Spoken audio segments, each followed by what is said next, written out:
Tonight, a weather warning as Victoria prepares to feel the heat. Emergency crews braced for extreme fire danger.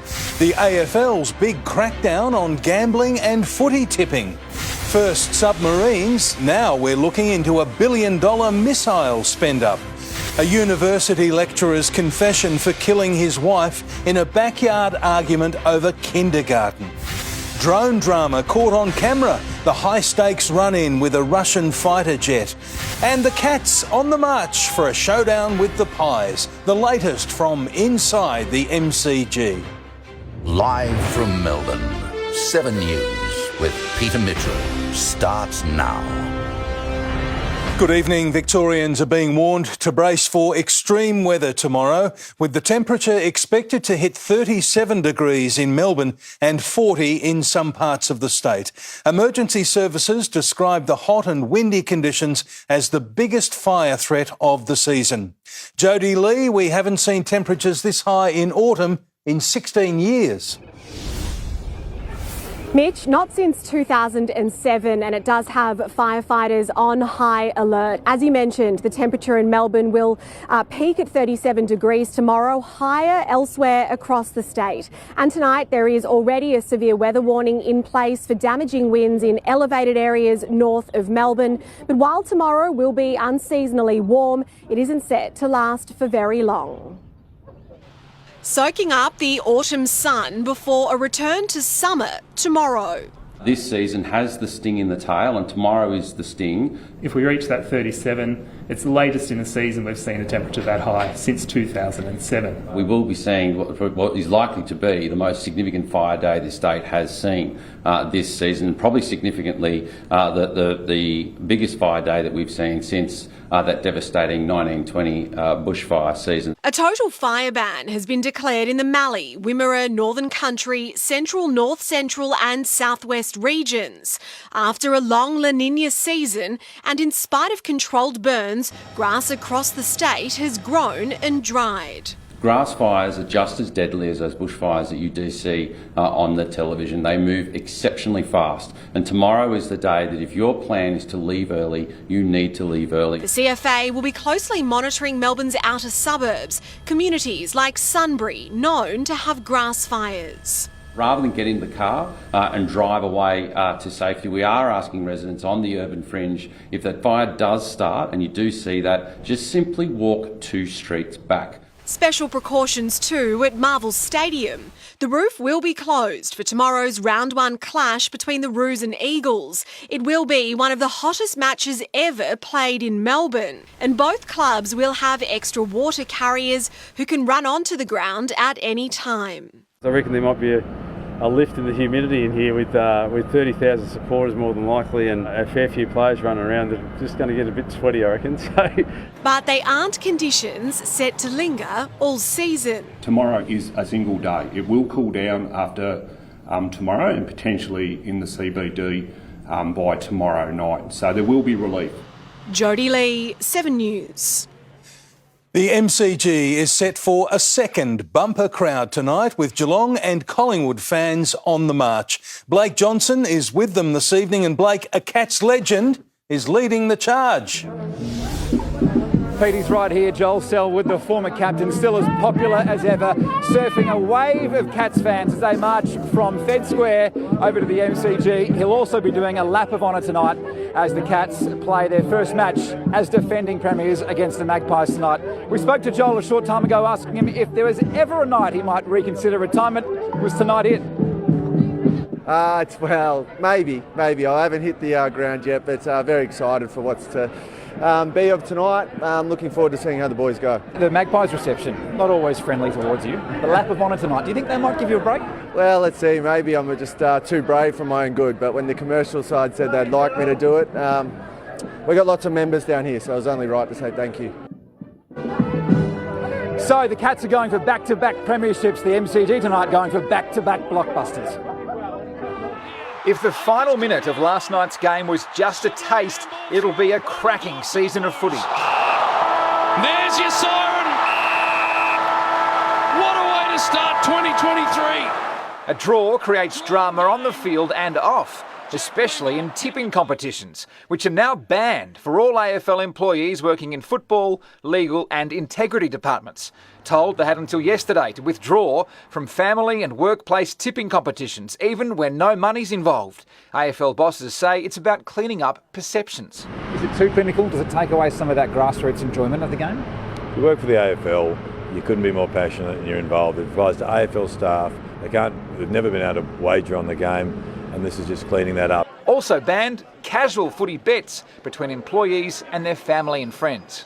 Well, I commend them on trying to wipe out any of their staff having an influence on outcome of games.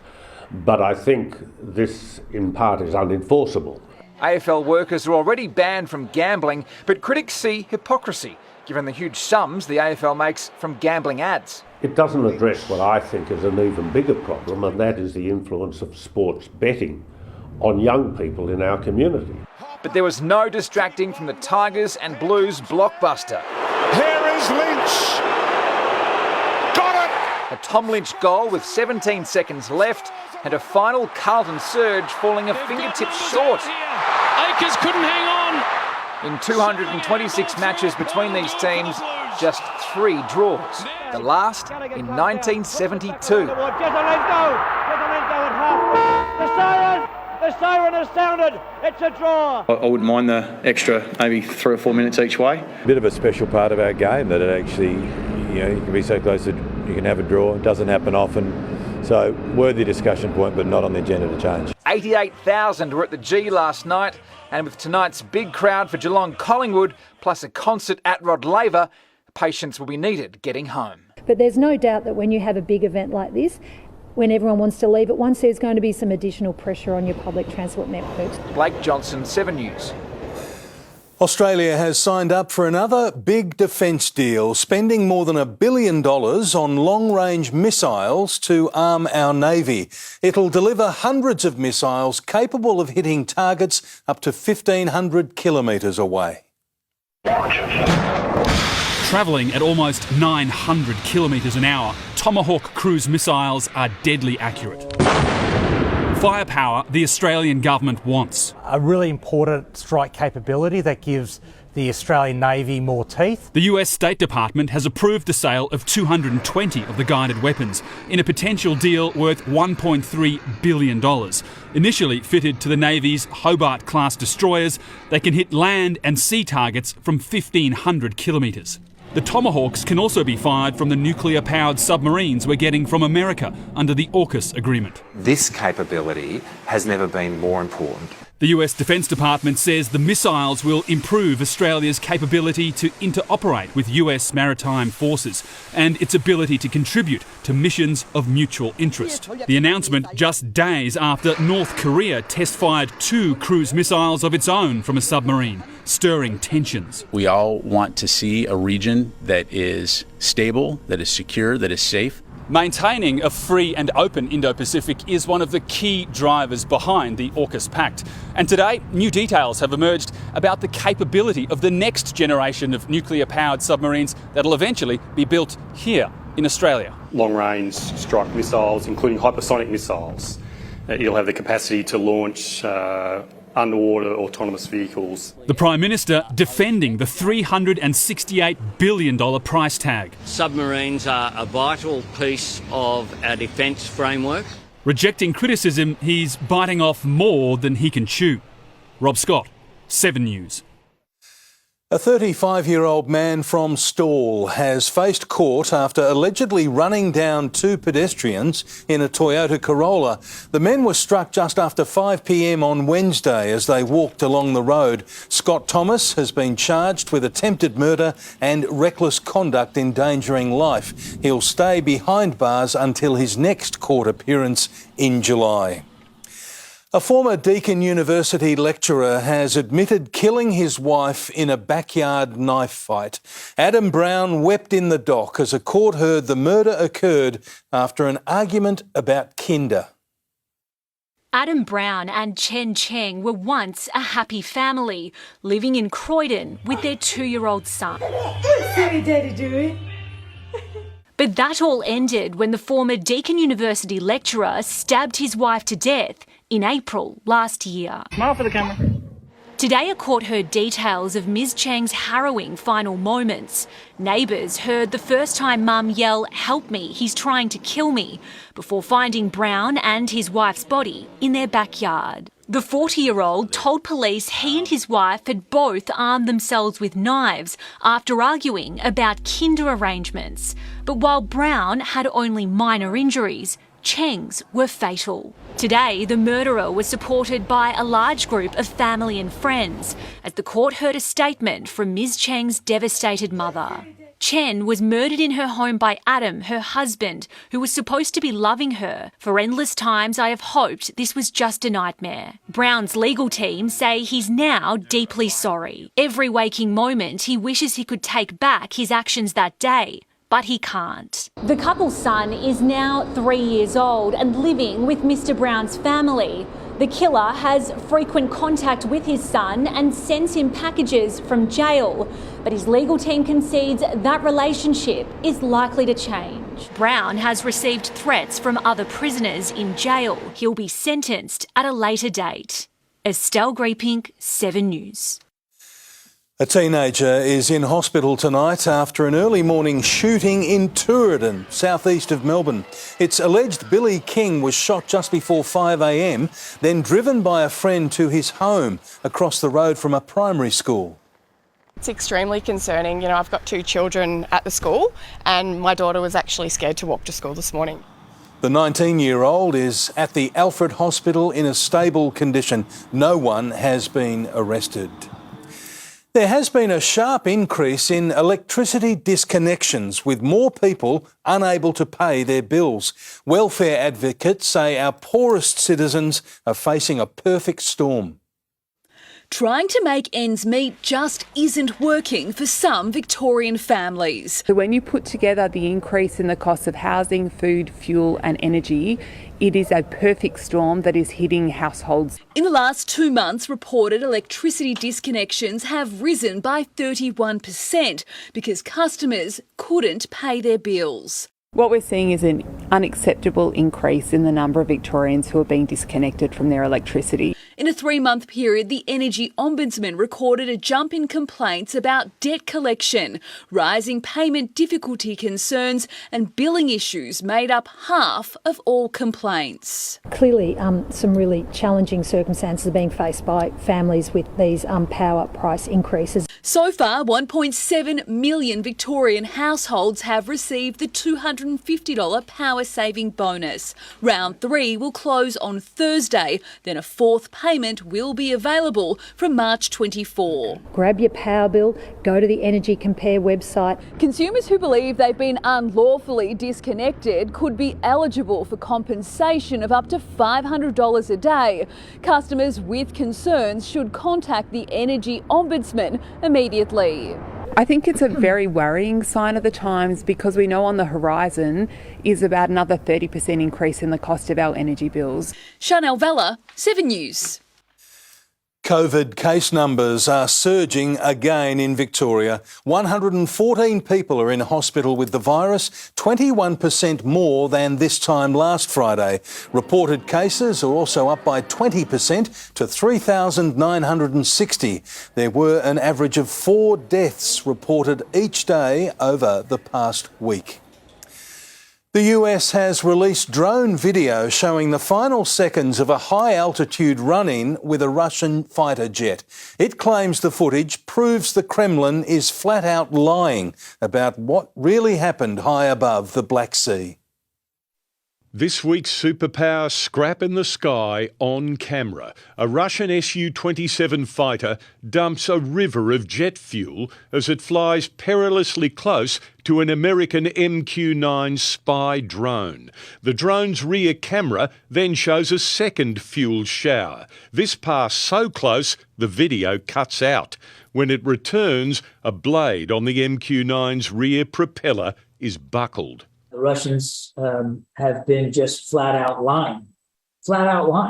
Russian authorities claim there was no collision. Given the reckless and dangerous behaviour, we felt that it was important to provide this imagery. The US says its remote crew then guided the crippled $50 million drone down to the Black Sea, erasing any intelligence as it descended. They say the surveillance drone was operating at least 90 kilometres south of Ukraine's Crimean Peninsula. The Kremlin says it was in Russian restricted airspace. We do have indications that Russia is likely making an effort to try to recover MQ-9 debris. One report tonight suggests they've recovered fragments, though the US military says most of the prized drone is likely under up to 1,500 metres of water, gone for good, but remembered for its wild final flight. In the United States, Tim Lester, 7 News. A class action has finally begun in the federal court over 2 popular models of cars with potentially fatal flaws. Exploding engines have killed drivers and their passengers overseas, and owners here fear it could happen to them. The sound to send chills through the owners of Kia and Hyundai cars. That was Naomi Murphy's car, a driving school owner. It happened to 2 of her Kias, both needing complete engine replacements. Costly, frustrating. I said I'm not putting my students at risk and my instructors at risk to have a car blow up on the side of the road. After thousands of reports of problems worldwide, some exploding and causing fatalities, an Australian class action is officially underway. We see this as a great first step for owners who've been complaining for years that their vehicles are unsafe and have been left with thousands of dollars of repair bills. They claim hundreds of thousands of cars on Australian roads are defective and dangerous. Problems including a cyclic knocking or tapping sound, the sudden loss of power, the emission of smoke and, in some cases, engine compartment fire. In America, at least 1 person has burned to death, hundreds injured, $1.3 billion in fines issued. Naomi wants compensation and a new warranty. As a small business owner, it was very stressful. A month ago, Hyundai issued a statement saying it stood beside the reliability and integrity of its vehicles. Today, it was making no comment at all. The court has given both manufacturers until May 19 to file a defence. To check details, go to HyundaiEngineClassAction.com.au or KiaEngineClassAction.com.au. Chris Reason, 7 News. The choice to replace Gillan McLachlan is almost over. Tim Watson is inside the MCG this evening. Tim, it's down to the final 6 candidates. It is, Mitch. Top secret interviews were held in the city today. Chief football reporter Tom Brown was right there in the midst of it all. And Tom, who's in the box seat now for the top job?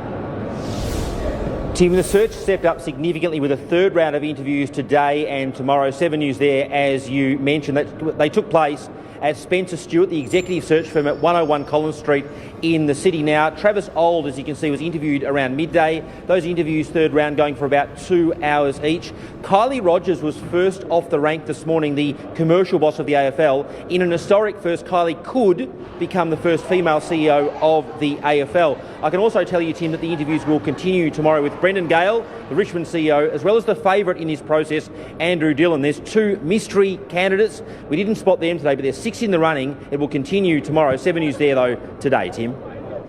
Thanks, Tom. We'll see you again a little bit later. Also tonight, we're counting down to the grudge match between the Cats and the Pies at what is a sellout MCG.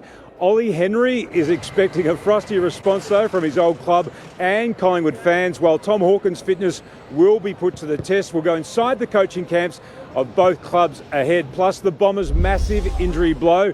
2 days out from their clash against the Hawks.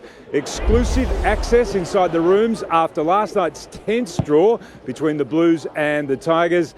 And Mitch, another shock audio leak at the Saints. Details coming up. Thank you, Tim. We'll see you a bit later on. A Melbourne mum's greed has landed her and her 1-year-old child behind bars for 2 years. The details are coming up next. Also, pandemonium in Paris as protesters take on police. How world-first light therapy is making a difference for Australians with Parkinson's. Later, big pension changes set to take effect. What you need to know about how they work. And we are headed for a scorcher tomorrow. I'll have the latest on when to expect the cool change live from the MCG. A car has slammed into a bakery in Melbourne's north after the driver suffered a medical episode behind the wheel. Police and paramedics were called to the store at 9:30 this morning. The damage to the building was minor. The driver was taken to the Northern Hospital in a stable condition. Greed has landed a young mother and her 12-month-old child behind bars. She lodged 1,600 fake Medicare claims to fund a lavish lifestyle. These were Sarah Ward's final moments as a free woman before her crimes were laid bare and she was sent to jail, taking her young son with her. The 31-year-old mother fleeced $181,000 from Medicare after lodging 1,600 fraudulent claims, funneling the money into bank accounts held in her name and that of her husband. The prosecution described Ward's behaviour as a robbery of the Australian community, while the defence claimed the former medical worker suffered from personality disorders and an anxious need to keep up with her more affluent friends. On sentencing, Judge Jeff Chettle found your offending was motivated by greed, not need. It involved planning, was sophisticated and long-lasting. He sentenced Ward to 2 years in prison with the possibility of being released after 12 months on a recognizance order for good behaviour. The court also granted permission for her 1-year-old baby boy to live behind bars with her. The judge rejected defence claims a personality disorder was to blame for Miss Ward's crimes, saying she deserves a significant jail term. He said she avoided a longer prison sentence because she pleaded guilty early. Ward has repaid the money she stole and will begin her prison term immediately. Christy Mayer, 7 News. Australians will know within the next fortnight what questions will be asked in the Voice to Parliament referendum. The working group is yet to decide on final wording. In the last week of March, the federal government will take a bill to alter the Constitution, which would also detail how much power the Indigenous advisory body would have. Australians will cast their vote later this year. Riot police have clashed with protesters in Paris. Thousands took to the streets after President Emmanuel Macron used emergency powers to raise France's retirement age from 62 to 64. Opposition parties have said they will now call for a vote of no confidence in the government, labelling the move a failure of democracy. A treatment scientists once thought to be hocus pocus is giving hope to Australians living with Parkinson's disease. They found exposure to infrared light seems to reduce the severity of symptoms. They're the quirky light helmets that have had Parkinson's patients beaming with hope. I don't really understand how it's happening, but it's happening and that's all I care about. But until now, doctors have been sceptical. Many neurologists feel it's essentially hocus pocus. It's given me control over the condition. It's not going to stop the condition. A breakthrough study at the Sydney Adventist Hospital has found infrared light treatment does help Parkinson's. It actually creates some energy production and this starts a cascade of reactions happening. 20 patients were treated with light helmets for 3 months. 70% had a significant improvement in their Parkinson's symptoms. Things like better facial control, fewer tremors and smoother movement. This is the first time that there's been any real suggestion of activity with this kind of helmet for Parkinson's disease. Exactly how the helmet helps, no one is quite sure. Some doctors think the light impacts cells in the brain, but more research is needed. Another study into infrared laser therapy will start next month, and benefits may not be limited to Parkinson's. There are some very exciting chronic conditions that I, for one, can't wait to find out what laser can do for them. Including chronic pain. Serena Andaloro, 7 News. The Victorian government has announced hundreds of millions of dollars up for grabs to local businesses. It's looking for 1,200 contractors to provide the products and services needed to host the Commonwealth Games in 3 years' time. We need everything from transport services to security, from gold medals to golf balls. All of these sorts of goods and services need to be procured. The 2026 Games will be hosted across Geelong, Ballarat, Bendigo, Gippsland and Shepparton. A teenager has been stabbed on a bus in front of school children in Melbourne's eastern suburbs. The attacker is still on the loose. We'll have the latest live next. Also coming up, what bank turmoil overseas means for home buyers here. Gemma Acton explains. And what's driving more and more Australians into a sleep crisis. A teenage boy has been stabbed in Melbourne's northeast in front of shocked children. Jade Vincent has the details. Jade, it happened after school late yesterday. Mitch, witnesses say two teens boarded this Templestowe bus already engaged in a fist fight when one of them pulled out a large kitchen knife, stabbing the 16-year-old boy. 7 News spoke with the parent of a schoolboy who witnessed this terrifying knife attack on his bus trip home at 4:30 yesterday afternoon. He says the victim jumped off the bus. He was bleeding heavily and tried to run away but collapsed on the median strip. Drivers stopped to help him. Even an off-duty nurse came to his aid. That's before paramedics took him to hospital with multiple stab wounds. Remarkably, he's already been discharged. As for his alleged attacker, nearby workers say they saw him running away from the scene past the Shell service station in the opposite direction. And Mitch, that young man remains on the run tonight, but police say they believe the pair are known to one another. Jade Vincent at police headquarters, thank you.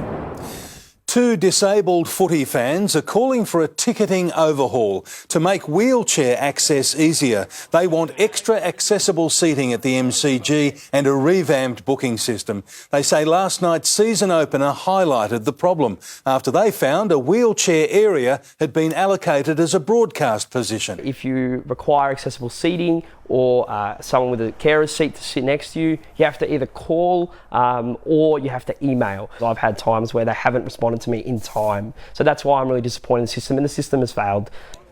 Seats were eventually found for both men. The MCG has again reserved the area in question for wheelchairs, and negotiations are underway to improve the ticketing system. The big clouds over global markets this week have forced a rethink on where to next for interest rates, with the chance of a silver lining for borrowers. Here's finance editor Gemma Acton. While ANZ and NAB are sticking to their forecast that the cash rate will hit 4.1% by May, Westpac today sliced its forecast to 3.85%, in line with the Commonwealth Bank. In just the past week, 4 banks have faced major crises. US banks Silicon Valley and Signature collapsed, while their regional peer First Republic and global giant Credit Suisse have taken urgent cash injections. For now, the panic has subsided, with all customers safeguarded. So why should we care? Stricter regulations underpin our banking system, meaning Australians can feel confident their deposits and loans are safe. But shareholders can't escape the contagion quite so easily. The prices of all major bank shares have tumbled since the troubles began a week ago, with Macquarie hit the hardest. The broader market has also taken a tumble, with the ASX 200 down around 2% since then. Are we out of the woods? Probably not. ANZ boss Shane Elliott says everyone is on edge, which can be, quote, quite dangerous. Meanwhile, the head of asset manager Schroders says there's more trouble ahead for markets as the full effect of rapid rate hikes around the world are felt. Gemma Acton reporting. Cyclone Yaku is forging a trail of destruction across Peru, bringing torrential rain and mudslides. A 3-storey home collapsed into a river. It's believed the family who lived there had already been ordered to leave. The disaster has left 3,000 people homeless. And NASA has released new video of the Mars helicopter taking off on the Red Planet. It's the 47th flight for the Ingenuity craft, which is now well past its expected rate of expiration, but is still zipping along. The goal of the flight was to take scientific images. Cost of living pressure is being blamed for pushing more and more Victorians into a sleep crisis. Experts say insomnia is on the rise, but there are ways to improve sleep quality. Georgie Barnes dreams of a good night's sleep. Get anxious and I stress about things. The 25-year-old tosses and turns, getting as little as 4 hours broken sleep per night. A new survey finding 32% of Australians suffer insomnia, 45% rate their sleep patterns as average, and only 7% describe their sleep habits as excellent. When rates of poor sleep are impacting this many Australians, I would call it an emerging health crisis. Stress is the biggest sleep disruptor, in particular financial pressures. It's definitely in the back of my mind. I find it hard to save, especially in Melbourne and as rent's going up and just the cost of everything's going up. Electronic devices are also to blame. We know that the blue light from screens, which is incredibly strong on phones, can disrupt melatonin production and stimulate the adrenaline and cortisol responses. Problem sleepers are urged to ditch their electronics, set regular bedtimes, avoid alcohol and caffeine before retiring, and resist daytime naps. Experts recommend podcasts over pills to help relax a racing mind. Prevention is best, early intervention is key. Jackie Quest, 7 News. A former AFL star's in trouble with the law again. That's coming up on 7 News. Also, a tram collision causes commuter headaches in the eastern suburbs. Major pension changes coming next week. Everything you need to know. And the massive lump of seaweed that's thousands of kilometres long. Former Richmond player Sydney Stack has faced court on a new charge of grievous bodily harm. It follows a string of off-field alcohol-fuelled dramas and violence, including fighting in Perth's nightclub districts. Sydney, can you tell us about this latest grievous bodily harm charge? The details about this latest allegation are yet to be revealed. Stack is back in court next month. Commuters faced disruptions when a truck collided with a tram in Burwood East around lunchtime. The driver turned in front of the tram, causing the crash just after 1 o'clock. Cars weren't affected, but trams were stopped for 4 kilometres. It took an hour to clear the scene. From next week, retirees will receive a much-needed boost to the pension. Major changes will also see pensioners able to increase the amount they earn without stripping away any of the benefits. 79-year-old Jeff Campbell isn't your average aged pensioner. I've tried to retire 5 times and I'm not very good at it. With the cost of living soaring, he set up a mowing franchise to supplement his pension. A lot of people are at home worrying about where their next loaf of bread's coming from.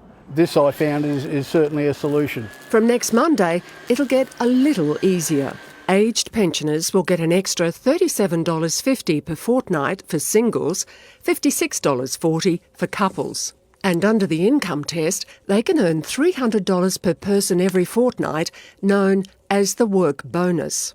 But it's a balancing act. You really need to pause and sort of reflect and say, look, is this worth it? Financial planners warn too much extra income could impact pension benefits, like cheap pharmaceuticals and public transport, and a raft of other concessions. A good rule of thumb is, 1 day worth of work is okay. But it pays to stay across any changes. Self-funded retiree Peter Button only recently found out that he was eligible for a part pension. I thought I was earning too much money out of my super fund to be a pensioner. The pension's reviewed every 6 months, and while a boost is always welcome, there are concerns it isn't topped up often enough to keep pace with the rising cost of living. Which is why it's so important you access everything you're entitled to. When I went to see the financial advisor at Centrelink, he was even more generous than my own financial advisor was. And it was free. It was free. And you might just find a new labour of love. Everyone's in charge of their own destiny. Even at 79. Kay McGrath, 7 News. Disgraced detective Roger Rogerson will die behind bars after his last-ditch attempt to appeal his murder conviction was denied. The crooked cop had applied to the High Court to hear his appeal, claiming he'd been a victim of a miscarriage of justice. The 81-year-old was jailed for life for the murder of a drug dealer in 2014. An enormous clump of seaweed, almost twice the width of the US, is heading straight for the coast of Florida. Scientists have been tracking large blooms of this particular variety of seaweed in the Atlantic for years, but they believe this is the largest on record. The odour is described as similar to rotting eggs, and its arrival on beaches could threaten the state's tourism industry. Back home, the reigning premiers are about to open their title defence. Tim Watson is inside the MCG. Tim, the time for talk is almost over. Yes, Mitch, there's no love lost between these two sides either. The Pies seeking revenge after their heartbreaking finals loss last year. The Bombers' big deal, sidelined after a nasty training fall. How the Dogs cost their star skipper a Brownlow, and a former Aussie Test captain calls time. There we have it.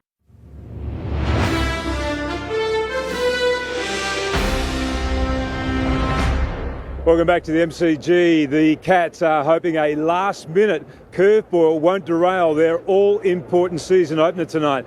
Chief Football Reporter Tom Brown joins us, and Tom, there's some nervous staff there at the Cats at the moment. Tim, Jeremy Cameron's partner isn't in labour at the moment, but Simon Lloyd, their football boss, tells me it will be any minute. The plan absolutely is for Jeremy to go to that berth, even if it meant leaving mid-game. It's unlikely, but we'll see tonight. Tom Hawkins, I'm told by the Cats, is fit and ready to play. A bit of a minor miracle in terms of recovering in the last couple of weeks. A couple of new captains tonight, Darcy Moore as well as Patrick Dangerfield. Dangerfield telling us at half-time on our coverage that he wasn't ready back in 2013. The Pies have 3 debutants. Would Jeremy leave the MCG if it was closed? We'll work through that, but yes, he'll be there at the berth. Reflecting on that now, I certainly wasn't ready for the role at the time. I think as your journey grows and your experience grows, you understand what's important from a leader, I think. Tom Mitchell, that hopefully can help us with our clearances and contested possession. Dan McStay up forward, hopefully he can give Myercheck a chop out. And those two can share those key post roles, and Bobby Hill would put that pressure on and get the goal sense. And Tim, Geelong, the first to trial a soft opening of a new concept tonight. Players wearing their own gear to the ground. The Cats could wear gear from their merchandise shop. I did speak to some senior league officials today. Long term, they are supportive of that concept, players using their own gear to arrive. It has to be developed, but Geelong trialled it, as you can see, albeit with their own merchandise tonight. Tim? Thanks, Tom. Brad Scott has wasted no time laying down the law at the selection table with a Bombers cult hero left out of his round 1 side. It follows a freak injury mishap for one of Essendon's most important stars. Just hours after signing a new 4-year deal, Peter Wright's left arm was in a sling after a dislocated shoulder suffered at training. Surgery not yet ruled out, and there are fears the Bombers' leading goal kicker could miss more than just round 1. Anthony McDonald-Tipungwuti has completed every session this pre-season, but still not enough for Brad Scott, the unapologetic new coach, leaving the fan favourite out as an emergency. So we won't sacrifice our long-term journey that we're on for any, short-term sugar hits. That message more relevant to Jake Stringer than anyone else in red and black. He's medically available now. There's medically available, and there's being fully conditioned and ready to compete for 125 minutes. Alistair Clarkson has also used the selection table to chart a new course. Todd Goldstein could have been a premiership Cat, but stayed loyal at Arden Street. Sitting on 295 games, the veteran dropped for the emerging Tristan Cherry. Goldie's been a great stalwart, but the future in terms of the next 5 to 10 years is going to be with a newer guy coming in, and he deserves his opportunities. Cody Waitman couldn't crab walk his way into round 1 with an ongoing groin injury. Still a few weeks away, Cody, yeah. Battered all last year, Marcus Bontempelli is back to full fitness and potentially back to his best that helped lift the Dogs into the 2021 Grand Final. I think we probably all feel responsible for him not winning the Brownlow that year. A proppy Stephen May restricted to light kicking by his calf injury at Gosh's paddock, and after an embarrassing audio leak in the pre-season... There's been a second issue now, which is a video leak. Yeah, we're going to name the 2 boys. They're really impressed over summer, so let's keep this watertight and keep it to ourselves. Ross Lyon and the Saints poked fun at themselves to announce AFL debuts for Matthias Philippou and Alex Caminiti. Andrew McCormack, 7 News. Still on AFL, and Carlton legend Steve Silvani has skipped his son's post-match celebrations after a tense draw with the Tigers last night.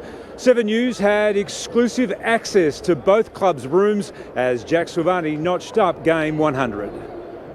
It was a tame end to a special milestone for Jack Silvani.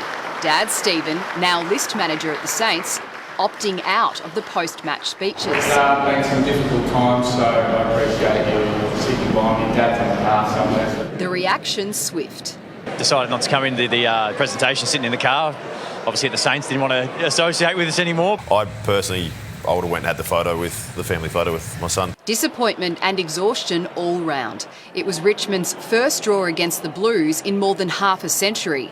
But the Tigers are talking big. I think we had 60% inside 50, so if we can keep doing that every week and bring the intent, we're gonna win a lot of games, I reckon. I felt like last 8 minutes, we didn't do everything perfectly, but in terms of digging in and having a crack, that was a big tick. In a finish that had hearts racing, Tom Lynch converted to steal the win off Carlton. Scores a level! But no one was satisfied. A ginger Jack Graham copped a boot to the shin, happy with his return despite pressure from the coach. Dimmer was kind of in my ear about, when you're going to be ready, and I didn't want to push myself. I felt like last year I kind of pushed myself and kind of had an interrupted year. A draw is better than a loss, I think. Laura Spurway, 7 News. David Warner will miss tonight's opening one-day match against India. Meanwhile, Victoria has booked its spot in the Sheffield Shield final. The Vics claimed a 7-wicket victory over Western Australia. They'll take on WA again at the WACA next week. Former Aussie Test captain Tim Payne has played his last first-class match. The Tasmanian wicketkeeper was given a guard of honour as he left the field earlier today. Annabelle Neesham's rise to one of racing's top trainers could be capped off with a win in tomorrow's $5 million Golden Slipper. Her unbeaten runner, learning to fly, is a strong chance in the world's richest race for 2-year-olds. As a trainer, the Golden Slipper's top of the list. Try and enjoy it. It's obviously a bit of a, pressurised week. Certainly feel the build-up. The Golden Slipper is live and free on 7 tomorrow. Mitch, we got a great game here at the MCG last night. I think we'll get another one tonight, and I think the Cats will just get home. Should be a cracker. Thank you very much indeed, Tim. And Jane Bunn is outside the MCG with the forecast. Jane, we're heading for a scorcher. Oh, Mitch, temperatures should soar to the high 30s tomorrow. I'll have the latest on when to expect the cool change next.